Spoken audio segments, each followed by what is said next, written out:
उत्तर प्रदेश के एक छोटे से जिले में अचानक सब कुछ बदल गया जब एक नई डीएम अवनी शर्मा ने वहां की भ्रष्ट व्यवस्था को हिलाकर रख दिया। रिश्वत, सत्ता और डर के इस जाल में फंसे थे ऐसे पुलिस अधिकारी जो कानून की रक्षा नहीं बल्कि अपने फायदे के लिए लोगों को कुचल रहे थे। लेकिन एक महिला अफसर ने यह ठान लिया कि अब सिस्टम को क्लीन करना ही होगा। रात के अंधेरे में शुरू हुआ एक गुप्त अभियान जिसका नाम था ऑपरेशन ट्रुथ। कौन थे वो अफसर जो डीएम अवनी के निशाने पर आए? कैसे एक रिकॉर्डिंग ने पूरे पुलिस महकमे की जड़ें हिला दी? और आखिर कैसे इस मिशन ने भ्रष्टाचार की जड़ों को उखाड़ फेंका? जानिए इस थ्रिलर जैसी सच्ची कहानी जहां एक महिला अफसर ने साबित किया ईमानदारी सबसे बड़ा हथियार होती है। वीडियो को आखिर तक जरूर देखें क्योंकि आखिर में होगा ऐसा खुलासा जो आपको हैरान कर देगा। सुबह का वक्त था जब डीएम मैडम अवनी शर्मा साधारण अंदाज में काले रंग की साड़ी पहने एक ऑटो में बैठकर अपने गंतव्य की ओर बढ़ रही थीं।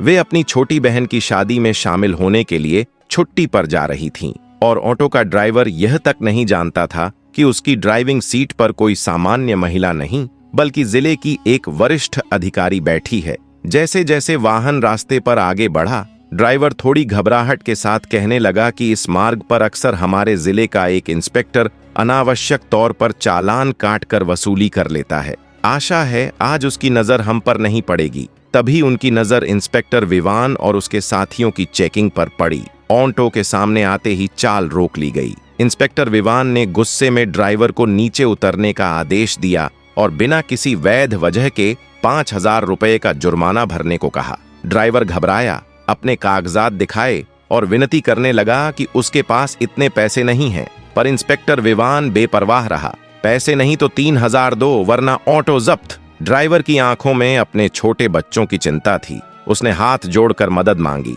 लेकिन इंस्पेक्टर की कठोरता थमने का नाम नहीं ले रही थी। उसने ड्राइवर के गाल पर थप्पड़ मार दिया और कहा कि ऐसे लोगों को सबक सिखाया जाएगा। यह नजारा डीएम मैडम अवनी शर्मा चुपचाप देख रही थीं, पर ड्राइवर की दयनीय दास्तां सुनकर और थप्पड़ की घटना देखकर वे झल्ला उठीं। उन्होंने कदम आगे बढ़ाकर कहा कि यदि किसी के कागजात सही हैं तो उसे इस तरह तकलीफ नहीं दी जानी चाहिए। किसी गरीब पर अत्याचार करना कानून के विरुद्ध है, उसे तुरंत जाने दिया जाना चाहिए। इंस्पेक्टर विवान इस चुनौती से भड़क उठा और गालियों में जवाब देने लगा। अच्छा, तू मुझे कानून पढ़ाएगी? तेरी भी हिम्मत है? चल, दोनों को जेल का रास्ता दिखा दूं। उसकी धमकियों के बावजूद डीएम अवनी शर्मा ने संयम बनाए रखा, लेकिन उनके अंदर यह देखने की जिज्ञासा भी जाग गई कि यह इंस्पेक्टर कितनी सीमाएं पार करेगा। विवान ने हवलदारों को आदेश दे दिया कि दोनों को थाने ले जाकर सिखाया जाए। 2 हवलदार आगे बढ़े और ऑटो चालक व अवनी शर्मा को थाने की ओर ले गए। पर यह साधारण सा मामला अब बदलने वाला था, क्योंकि सामने खड़ी साधारण साड़ी वाली महिला कोई आम नागरिक नहीं बल्कि पूरे जिले की डीएम थी। थाने पहुंचते ही इंस्पेक्टर विवान ने ऊंची आवाज में आदेश दिया, इन दोनों को यहीं बिठाओ, देखते हैं आखिर इनकी औकात क्या है। उसके इशारे पर हवलदारों ने तुरंत डीएम अवनी शर्मा और ऑटो ड्राइवर को लकड़ी की कुर्सियों पर बैठा दिया। खुद विवान अपनी सीट पर टेढ़ा होकर बैठा, मुस्कुराया और बोला, रामू, एक चाय ले आओ। कुछ ही पलों में चाय आई और जैसे ही वह चुस्की लेने लगा, उसका मोबाइल फोन बज उठा। उसने कॉल उठाया और बिना हिचकिचाहट बोले, हाँ, सब काम हो जाएगा, बस पैसे रेडी रखना, टेंशन मत लो, तुम्हारा पूरा मामला मैं देख लूंगा। पास बैठी अवनी शर्मा और ऑटो ड्राइवर चुपचाप उसकी बातें सुन रहे थे। अवनी के मन में एक बात साफ हो चुकी थी, यह इंस्पेक्टर सिर्फ सड़कों पर नहीं बल्कि थाने के भीतर भी भ्रष्टाचार की गंध फैला रहा है। जो व्यक्ति गरीबों से पैसे वसूल कर अपने पद का दुरुपयोग करे, वह कानून का नहीं बल्कि सत्ता का व्यापारी बन जाता है। अवनी शर्मा के भीतर गुस्से की लहर उठ रही थी, मगर उन्होंने खुद को पूरी तरह शांत रखा, क्योंकि वे जानती थीं कि जल्द ही यह ड्रामा शहर भर की नजरों के सामने उजागर होगा। इसी बीच बगल में बैठा ऑटो ड्राइवर डर के मारे कांप रहा था। उसकी आंखों में आंसू और चेहरे पर चिंता थी। घर की जिम्मेदारियां, बच्चों का भविष्य, सब उसके मन में घूम रहा था। लेकिन जब उसने डीएम अवनी शर्मा की तरफ देखा तो उसे एक अजीब सी राहत महसूस हुई, जैसे किसी ने भरोसे का हाथ उसके कंधे पर रख दिया हो। धीरे से अवनी शर्मा ने उसकी ओर झुककर कहा, डरिए मत, यह इंस्पेक्टर आपको कुछ नहीं कर पाएगा। मैं आपके साथ हूँ और मैं उसे दिखाऊंगी कि असली कानून की ताकत क्या होती है। उसने अपने अधिकारों का गलत इस्तेमाल किया है और अब वही उसका सबसे बड़ा अपराध बनेगा। आपकी कोई गलती नहीं है, इसलिए घबराइए मत, आप सुरक्षित हैं। और सुनिए, मैं कोई आम औरत नहीं हूँ, मैं डीएम अवनी शर्मा हूँ। इतना सुनते ही ड्राइवर हैरान रह गया। उसकी आंखें फैल गईं, दिल की धड़कन तेज हो गई। कुछ पलों की चुप्पी के बाद उसने हिचकिचाते हुए पूछा, आप सच में डीएम मैडम हैं? तो फिर जब यह सब मेरे साथ हो रहा था, आपने पहले कुछ कहा क्यों नहीं? क्या आप वाकई मेरी मदद के लिए हैं या कहीं आप भी इनके साथ तो नहीं? ऑटो चालक घबराया हुआ था। उसकी आवाज में डर और उम्मीद दोनों थी, जैसे किसी तूफान में कोई किनारा खोज रहा हो। ऑटो चालक बुरी तरह से सहम गया, पर डीएम मैडम अवनी शर्मा ने शांति से उसे ढांढस बंधाते हुए कहा, नहीं, मैं किसी से मिली हुई नहीं हूँ। मैं जानबूझकर शांत बैठी हूँ ताकि सारा सच खुलकर सामने आए। बस मैं देख रही हूँ कि यह इंस्पेक्टर किस कदर गिर सकता है, इसलिए अभी चुप्पी अपना रही हूँ, वरना चाहूं तो इसे तुरंत निलंबित करवा सकती हूँ। थोड़ी देर सह लो, फिर देखना क्या होता है। कुछ ही पलों में इंस्पेक्टर विवान एक कमरे में चला गया और वहां पहुंचकर एक हवलदार को बुलाकर निर्देश दिया, जाकर उस ऑटो ड्राइवर को यहाँ लेकर आओ। हवलदार वापस आया और ड्राइवर को कमरे में लाया। वह अंदर आते ही कांप उठा। तब भी डीएम मैडम अवनी शर्मा ने उसे सांत्वना दी, डरने की जरूरत नहीं, जो भी होगा देखा जाएगा, जिससे ड्राइवर को कुछ हिम्मत मिली। इंस्पेक्टर विवान ने आराम से पैर ऊपर रखकर सिगरेट पीते हुए ठहाका मारकर कहा, सुन, अगर अपनी गाड़ी बचानी है तो 5,000 देना ही पड़ेगा, वरना ऑटो जब्त कर दूंगा। और समझ ले, मैं पूरे जिले में अपना वर्चस्व रखता हूँ। मुझसे उलझोगे तो तेरी इज्जत नामी सब मिटा दूंगा। ड्राइवर का हृदय तेजी से धड़कने लगा, आंसू उसके गले तक आ गए और बेकदरी से बोला, साहब मुझे माफ कर दीजिए, मेरे पास इतने पैसे नहीं हैं, मेरे छोटे बच्चे हैं, उन्हें क्या खिलाऊंगा? मगर इंस्पेक्टर विवान ने नरमी न दिखाते हुए कहा, तेरी इन बातों से मुझे फर्क नहीं पड़ता, पैसे दे वरना तेरा और तेरे परिवार का सब कुछ बर्बाद कर दूंगा। भय से ग्रस्त ड्राइवर ने जेब से सिर्फ 2,000 रुपये निकालकर थमा दिए और विनती की, साहब यही ले लीजिए, बस मुझे जाने दीजिए। पैसे लेते हुए इंस्पेक्टर विवान ने कहा, ठीक है, बाहर जाकर बैठ जाओ। और फिर एक हवलदार को बुलाकर कहा, उस औरत को बुलाकर लाओ। हवलदार आया और बोला, मैडम, सर आपको बुला रहे हैं। डीएम मैडम अवनी शर्मा बिना कोई झिझक के अंदर गईं। इंस्पेक्टर विवान खिलखिलाकर प्रश्न किया, नाम क्या है? लेकिन डीएम मैडम अवनी शर्मा ने ठंडे आत्मविश्वास के साथ उत्तर दिया, नाम किसी काम का नहीं, नाम कुछ भी हो, आप बताइए, आपको क्या कहना है? यह बात सुनकर इंस्पेक्टर विवान थोड़े क्षण के लिए चकित हुआ, पर फिर दबंग अंदाज में धमकाने लगा, और ज्यादा बोलती रही तो नुकसान समझो, हमारे पास सबका हिसाब है। थोड़ी सी डंडे गुंडागर्दी और सब पुरानी कड़वाहटें निकल जाएंगी। जल्दी करके 2,000 निकालो, वरना जेल का रास्ता पकड़ा लो। पर डीएम मैडम अवनी शर्मा निर्मोही और साहसी खड़ी रहीं और मुखर होकर बोली, मैं एक भी रुपया नहीं दूंगी, मैंने कोई अपराध नहीं किया। आप बेइज्जत पैसे क्यों मांग रहे हैं? क्या आप कानून का पालन कर रहे हैं या उसे ही तोड़ रहे हैं? यह वर्दी क्यों पहन रखी है? सिर्फ फुर्सत में ताकत दिखाने के लिए? यह सुनकर इंस्पेक्टर विवान चिढ़ गया और उसने हवलदार को आदेश दिया, इसे लॉकअप में बंद कर दो। हवलदार ने तुरंत डीएम मैडम अवनी शर्मा को पकड़कर लॉकअप की ओर ले जाना शुरू किया।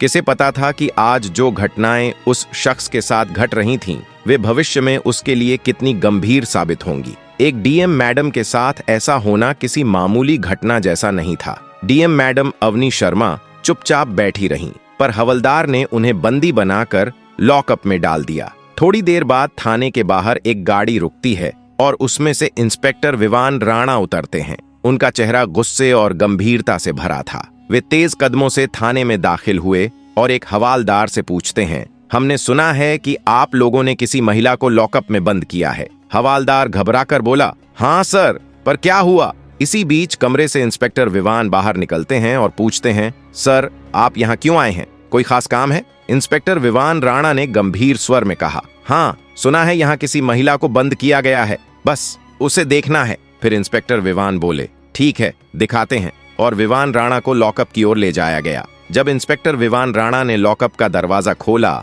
और उस महिला को देखा तो उनका चेहरा गुस्से और हैरानी से बदल गया। वे कड़क स्वर में बोले, तुमने यह क्या किया है? यह हमारी जिले की डीएम मैडम है। तुमने किस हद तक गैर कानूनी काम किया है? तुम्हें पता भी है कि तुमने क्या किया? यह सुनकर इंस्पेक्टर विवान के पैर तले जमीन खिसक गई और वह हड़बड़ाकर बोले, क्या यह वही डीएम मैडम है? मुझे इसका बिल्कुल अंदाजा नहीं था। हवालदार तुरंत ताला खोलते हैं और DM madam Avani Sharma lockup से बाहर आती हैं। उन्होंने पूरा घटनाक्रम इंस्पेक्टर विवान राणा को विस्तार से बताया। घटनाओं को सुनते ही विवान राणा ने तुरंत जिले के आईपीएस कियान सिंह को फोन किया और कहा, डीएम मैडम अवनी शर्मा ने थाने बुलाया है, कृपया तुरंत आइए, मामला गंभीर है। कुछ ही समय में आईपीएस कियान सिंह थाने पहुंचे। उन्होंने स्थिति देखी और सख्ती से कहा, जो कुछ भी यहाँ हुआ वह कानून का उल्लंघन है। आपने गरीबों से जबरदस्ती वसूली की है और उनके साथ अन्याय किया है। यह सब अपराध है। अब कोई ढिलाई नहीं होगी। अवनी शर्मा ने कहा, यह इंस्पेक्टर विवान कई लोगों की जिंदगी बर्बाद कर चुका है। कितनों की कमाई छीनी, कितनों की खुशियां छीनी गईं। मैंने उसकी हर चाल को देखकर चुप्पी साधी ताकि उसकी सच्चाई सामने आए। वह वर्दी के हकदार नहीं है। हम इसे पूरे शहर के सामने बेनकाब करेंगे ताकि भविष्य में कोई भी ऐसा साहस न करे। आईपीएस साहब, कृपया कल सुबह प्रेस कॉन्फ्रेंस बुलाइए। कल ही इसका फैसला होना चाहिए। मैं अपनी गवाही दूंगी और साथ में वह ऑटो चालक भी होगा जिसने सब देखा। आईपीएस कियान सिंह ने उनकी बात सुनी और कहा, ठीक है, कल सुबह प्रेस कॉन्फ्रेंस होगी। इंस्पेक्टर विवान, आपको भी वहां उपस्थित रहना होगा। ऑटो चालक को भी बुलाया जाएगा ताकि वह अपनी गवाही दे सके। यह खबर शहर भर में फैल गई। लोग चर्चा करने लगे कि कैसे यह इंस्पेक्टर विवान रात दिन गरीबों पर अत्याचार करता था, पर अब उसकी खिल्ली उड़ने वाली है क्योंकि डीएम मैडम अवनी शर्मा ने उसे टारगेट कर लिया है। अब ऐसा लग रहा था कि उसका बचना नामुमकिन है। लोग उम्मीद से भर उठे, बस फैसला हो और इंस्पेक्टर को सजा मिले। सुबह हुई और प्रेस कॉन्फ्रेंस शुरू हुई। हॉल के बाहर मीडिया की भीड़ और गाड़ियों की कतारें लगी थीं। जनता जोर जोर से नारे लगा रही थी, भ्रष्टाचार खत्म करो, और हर कोई इस मामले का निष्पक्ष नतीजा चाहता था। हॉल के बीचों बीच आईपीएस कियान सिंह गंभीर मुद्रा में बैठे थे। एक तरफ डीएम मैडम अवनी शर्मा, दूसरी तरफ इंस्पेक्टर विवान राणा जो पूरे मामले की निगरानी कर रहे थे, और ठीक सामने सिर झुकाकर इंस्पेक्टर विवान बैठा था। पूरे हॉल में एक तनावपूर्ण सन्नाटा पसरा हुआ था। तभी आईपीएस कियान सिंह ने मेज पर रखी घंटी बजाई और कहा, प्रेस मीटिंग शुरू की जाती है। सबसे पहले डीएम मैडम अवनी शर्मा अपनी गवाही देंगी। अवनी शर्मा उठीं। उनकी आवाज धीमी थी, लेकिन हर शब्द में आत्मविश्वास झलक रहा था। हॉल में मौजूद सभी लोग उनकी ओर देखने लगे। उन्होंने कहा, कल जो कुछ हुआ वह केवल मेरे साथ नहीं, बल्कि इस जिले के हर गरीब नागरिक के साथ हुआ है,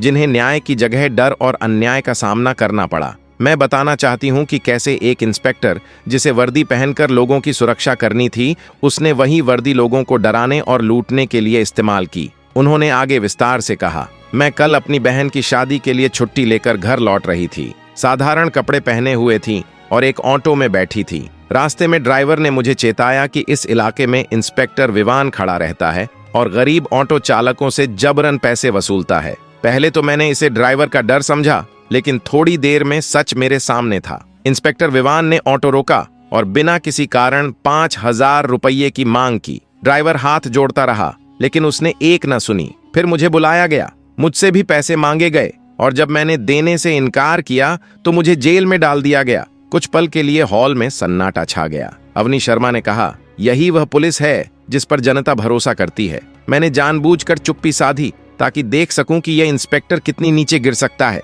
उसने साबित कर दिया कि उसके लिए वर्दी सम्मान नहीं बल्कि शोषण का हथियार है। मैं आज उन मेहनतकश लोगों के लिए खड़ी हूं जिनकी कमाई इन लोगों ने छीनी है। कानून सब पर बराबर लागू होना चाहिए, चाहे आम नागरिक हो या वर्दीधारी। पूरा हॉल तालियों से गूंज उठा। आईपीएस कियान सिंह ने कहा, ड्राइवर को बुलाइए। थोड़ी देर बाद आरव साधारण कपड़ों में अंदर आया और बोला, साहब, हम गरीब दिन रात मेहनत करते हैं, लेकिन इंस्पेक्टर विवान जैसे लोग हमें जीने नहीं देते। कल उन्होंने मुझसे 2,000 रुपये जबरन वसूले। अगर डीएम मैडम अवनी शर्मा न होती तो मेरी आवाज कोई न सुनता। भावनाओं से भरे माहौल में आईपीएस कियान सिंह बोले, इंस्पेक्टर विवान ने वर्दी का दुरुपयोग किया है। ऐसे अधिकारी के लिए कोई जगह नहीं। उन्होंने आदेश दिया, इंस्पेक्टर विवान को तत्काल निलंबित किया जाए और जेल भेजा जाए। हॉल गूंज उठा, न्याय मिला, न्याय मिला। अवनी शर्मा ने दृढ़ स्वर में कहा, यह सिर्फ एक इंस्पेक्टर की हार नहीं बल्कि भ्रष्टाचार के खिलाफ जीत है। वर्दी का अर्थ सेवा है, डर नहीं। अगर आपको यह वीडियो पसंद आया हो तो लाइक, शेयर और सब्सक्राइब करना बिल्कुल न भूलें। आपका एक लाइक, कमेंट और शेयर हमें प्रोत्साहित करता है कि हम और भी ऐसी सच्ची, प्रेरणादायक और दिल छू लेने वाली कहानियां आपके लिए लाते रहें। बेल आइकॉन को दबाएं ताकि हमारी नई कहानियां सबसे पहले सीधे आपके पास पहुंचें और आप किसी भी खास कहानी को मिस न करें। हमारी कोशिश है कि आप हर बार कुछ नया, सीखने योग्य और प्रेरक देखें। धन्यवाद। जोड़े रहिए अवनी शर्मा की साहस और सत्य की इस अद्भुत यात्रा के साथ।